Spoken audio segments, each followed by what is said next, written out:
Hello बच्चों, आज हम हिंदी व्याकरण में कारक के विषय में अध्ययन करेंगे। सबसे पहले हम पढ़ते हैं कि कारक किसे कहते हैं। कारक की परिभाषा को हम पढ़ते हैं। वाक्य के संज्ञा या सर्वनाम पदों का उस वाक्य की क्रिया के साथ संबंध को कारक कहा जाता है। संज्ञा या सर्वनाम के जिस रूप से उसका संबंध वाक्य के अन्य शब्दों के साथ जाना जाता है उसे हम कारक कहते हैं। ये दोनों ही परिभाषा कारक की होती है। कारक की स्पष्टता के लिए संज्ञा या सर्वनाम के साथ जो शब्द प्रयुक्त होते हैं वे कारक चिन्ह कहलाते हैं। ये कारक चिन्ह ही कारकों की विभक्तियां या प्रसर्ग कहलाते हैं। इनसे वाक्य पूर्ण और स्पष्ट हो जाते हैं, यानी कारक चिन्ह के द्वारा वाक्य में स्पष्टता आ जाती है और वो वाक्य पूर्ण रूप ले लेता है, यानी वो वाक्य पूरा हो जाता है। अब वाक्यों को स्पष्ट रूप से समझने के लिए हम कुछ कारक के जो भेद हैं उसके कुछ उदाहरण यहाँ पर दिए हुए हैं।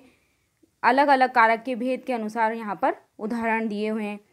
पहला वाक्य दिया हुआ है, दादी ने कहानी सुनाई, यानी कहानी सुनाने का काम दादी ने किया है। दादी करता है, काम को करने वाली है, तो यहाँ पे ने कारक चिन्ह हमें दिखाई दे रहा है। ने कारक चिन्ह कर्ता कारक का होता है और काम को करने वाला व्यक्ति जिसमें दर्शाया जाएगा, यानी शब्द के जिस रूप से क्रिया के करने वाले का हमें पता चलेगा वहाँ पे कर्ता कारक होता है। तो यहाँ पे कहानी सुनाने का काम दादी कर रही है तो दादी करता है, तो यहाँ पे कर्ता कारक है और हमें ने कारक चिन्ह भी दिखाई दे रहा है। इसी तरह से दूसरा वाक्य दिया हुआ है, ईशु कुत्ते को रोटी डाल रहा है।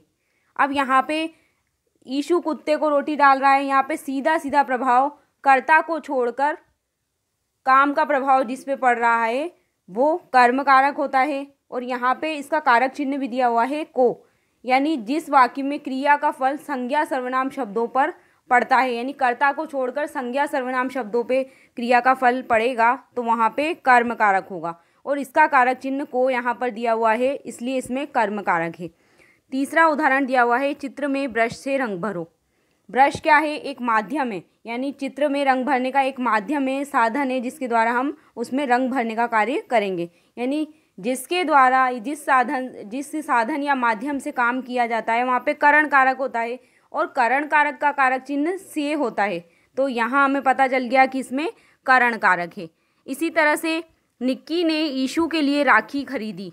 यहाँ पे ईशु के लिए यानी कर्ता के द्वारा किसी के लिए कुछ किया जाएगा या कुछ दिया जाएगा, वहाँ पर संप्रदान कारक होता है, यानी जिसके लिए काम किया जाए कर्ता द्वारा तो वहाँ संप्रदान कारक होगा और के लिए संप्रदान कारक का कारक चिन्ह होता है, तो यहाँ हमें पता चल गया कि ये संप्रदान कारक है। इसी तरह गिलहरी पेड़ से उतरी, यानी पेड़ से उतरकर वो नीचे आई तो पेड़ से वो अलग हो गई, यानी से जो कारक चिन्ह यहाँ पर दिया हुआ है वो अपादान कारक का कारक चिन्ह है और अपादान कारक में अलग होने का भाव हमें पता चलेगा। तो यहाँ पे से कारक चिन्ह से हमें पता चला और अलग होने का भाव भी यहाँ दर्शाया गया है, तो यहाँ पे गिलहरी पेड़ से उतरी इस वाक्य में अपादान कारक है।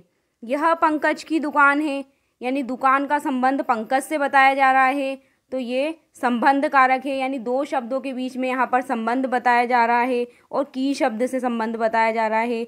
जो जैसा कि हम पढ़ते हैं कि संबंध कारक के कारक चिन्ह होते हैं का, के, की, रा, रे, री, ना, ने, नी, तो यहाँ पे दुकान का संबंध पंकज से बताया जा रहा है, तो ये की कारक चिन्ह से हम पहचान लेंगे कि यह संबंध कारक का उदाहरण है। इसी तरह से उसकी गेंद कुएं में गिर गई, कुएं के अंदर गिर गई, में कारक चिन्ह यहाँ दिया हुआ है, यानी किसी के अंदर कोई चीज़ गिरी हुई है उसकी बात यहाँ की जा रही है, अंदर की बात यहाँ की जा रही है, तो यहाँ पे अधिकरण कारक है, यानी जिस पर कोई वस्तु या जिसके अंदर कोई वस्तु रखी हुई है वहाँ पे अधिकरण कारक होता है।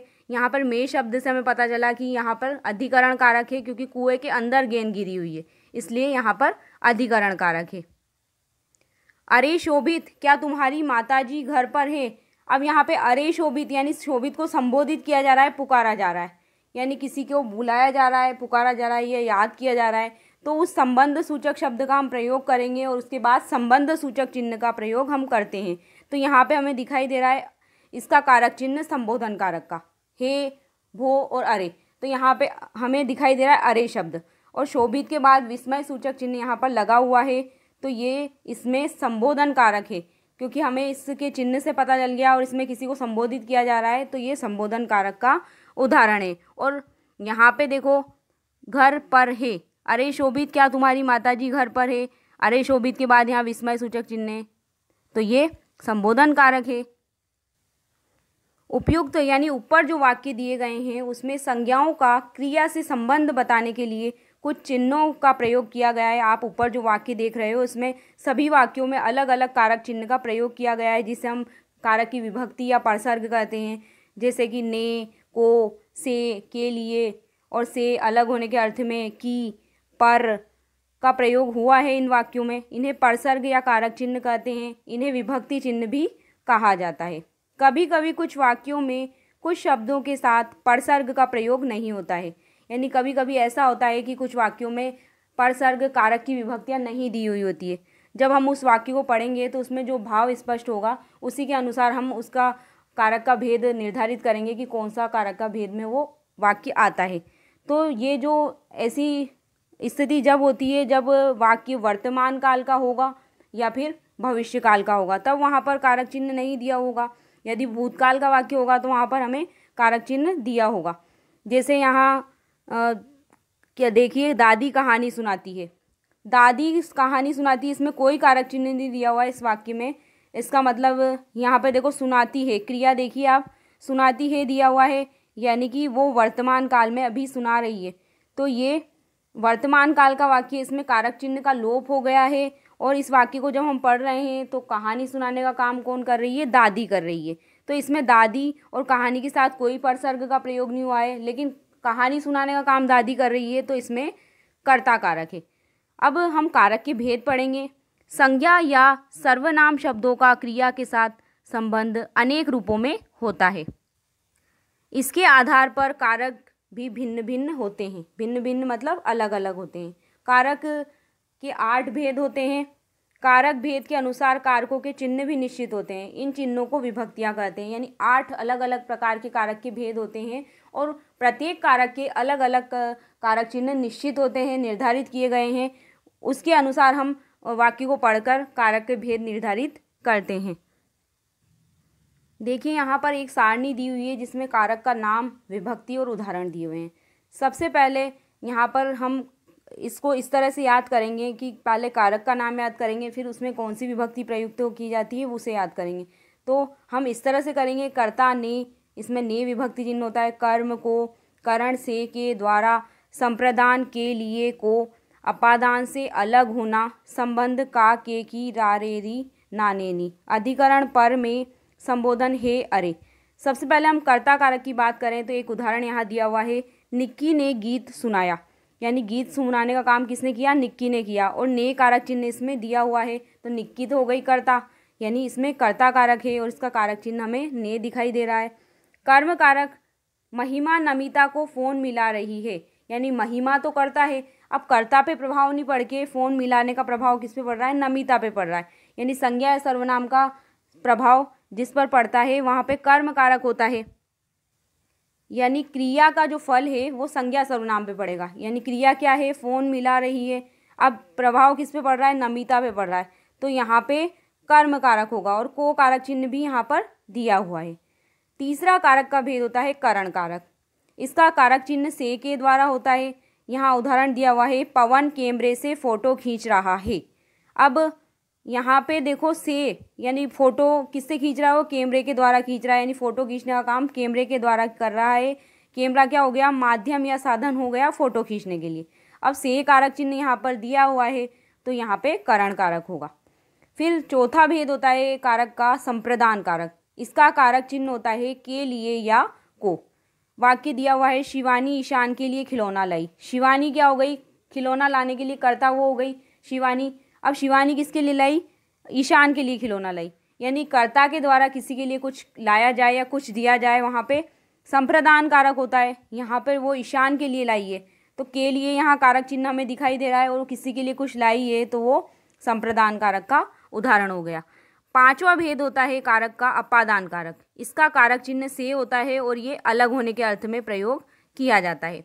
उदाहरण दिया हुआ है, शोभा बस से उतरी, यानी शोभा पहले बस के अंदर बैठी हुई थी और वो बस से उतर गई है, अलग हो गई है बस से, तो से का प्रयोग यहाँ पर किया गया है कारक चिन्ह का, और अलग होने के अर्थ में किया गया है, तो यहाँ पे अपादान कारक है इस वाक्य में। और से कारक चिन्ह भी हमें दिखाई दे रहा है। कारक का छठा भेद होता है संबंध कारक। संबंध कारक में इसका विभक्ति चिन्ह होता है का, के, की, रा, रे, री, ना, ने, नी। वाक्य दिया हुआ है इस कूलर का पंखा खराब है, यानी पंखा खराब होने की यहाँ बात की जा रही है कि पंखा यहाँ खराब है कूलर का, यानी कूलर और पंखे का संबंध बताया जा रहा है का शब्द से। तो कारक चिन्ह भी हमें दिखाई दे गया और संबंध भी हमें यहाँ दिखाई दे रहा है। यहाँ संबंध कारक है, दो शब्दों के बीच में यहाँ संबंध दिखाया जा रहा है, या ऐसा भी कह सकते हैं कि संज्ञा या सर्वनाम का एक वस्तु का दूसरी वस्तु के साथ संबंध बताया जा रहा है, तो यहाँ पे संबंध कारक है। सातवां भेद है अधिकरण कारक। अधिकरण कारक का कारक चिन्ह पर और में। यहाँ पे दो वाक्य दिए हुए हैं। आज सड़क पर कोई रिक्शा नहीं चल रहा है, यानी यहाँ पर सड़क के ऊपर की बात की जा रही है कि सड़क के ऊपर कोई रिक्शा नहीं चल रहा है। पर कारक चिन्ह यहाँ दिया हुआ है, तो यहाँ पे अधिकरण कारक है, यानी किसी के ऊपर की बात की जा रही है, किसी के अंदर कोई वस्तु रखी है, तो यहाँ पे अधिकरण कारक होता है। यहाँ पे सड़क के ऊपर की बात की जा रही है, इसलिए यहाँ पर शब्द का प्रयोग किया है और यहाँ अधिकरण कारक है। दूध में कुछ पड़ा है, यानी दूध के अंदर कुछ गिरा हुआ है, तो में शब्द का प्रयोग यहाँ किया गया है किसी के अंदर कुछ चीज़ गिरी होने के अर्थ में, तो यहाँ पर भी अधिकरण कारक है और में कारक चिन्ह में दिखाई दिया है। फिर आठवां भेद होता है कारक का संबोधन कारक। संबोधन कारक का कारक चिन्ह होता है हे और अरे। इसका वाक्य यहाँ दिया हुआ है, हे प्रभु हम पर दया कीजिए, यानी ईश्वर को यहाँ संबोधित किया जा रहा है, याद किया जा रहा है, और हे प्रभु के बाद यहाँ पर संबंध सूचक चिन्ह लगा हुआ है, तो यहाँ पे संबोधन कारक होगा क्योंकि इसमें किसी को पुकारा जा रहा है या संबोधित किया जा रहा है। तो यहाँ संबोधन कारक देखो, हे प्रभु में संबोधन कारक है, हे शब्द यहाँ कारक चिन्ह हमें दिखाई दे रहा है, तो ये संबोधन कारक का उदाहरण है। इस प्रकार हमने कारक की परिभाषा, कारक के भेद जो कि 8 प्रकार के होते हैं, और कारक के विभक्ति चिन्ह जिसे हम परसर्ग भी कहते हैं, उनके बारे में हमने पढ़ लिया है। अब हम आगे की जानकारी जो कि कारक की परिभाषा, कारक के प्रत्येक भेदों की अलग अलग परिभाषा और उनके उदाहरण हम वीडियो के भाग 2 में पढ़ेंगे। धन्यवाद।